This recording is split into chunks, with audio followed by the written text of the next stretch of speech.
Sizin çocuğum sınavı çocuğu. Bizim geleceğimiz çocuklarımızdır. Biliyorsunuz bölgemizde sanayimiz yoktur. Teknoloji ilmimiz çok eksik.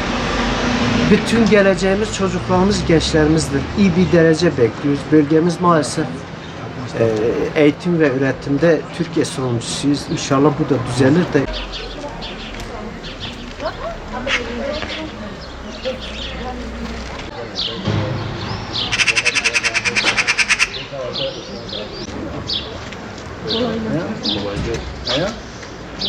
Yani bir de zeytinli bir parça o gibi.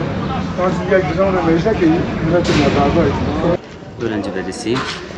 Kendi yeğenim ve kızım da aynı zamanda sınava girmektedir. Allah bütün öğrencilerimizin geleceklerini açık ve bahtiyar etmesi dileğiyle bu sene sınava girdik. Pandemi dolayısıyla biliyorsunuz eğitim öğretim bu yıl çok verimsiz geçti. Kayıp bir nesili bugün sınava bıraktık. Bugün sınava girdiler. Allah geleceklerini parlak eylemesi dileğiyle. Pandemi dolayısıyla öğrenciler eğitim alamadılar. 9 ay kadar bir okuldan ayrı kaldılar.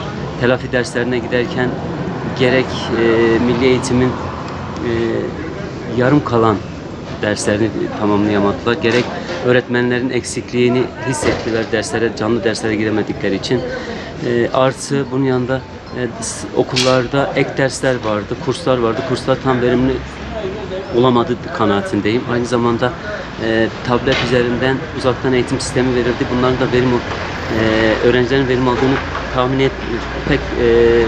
tahmin etmiyorum. Ama yine de kendi çabalarıyla, kendi istekleriyle bir şeyler yaptıysalar Allah bugün emeklerinin karşılığını inşallah boşa vermez. Muhtar.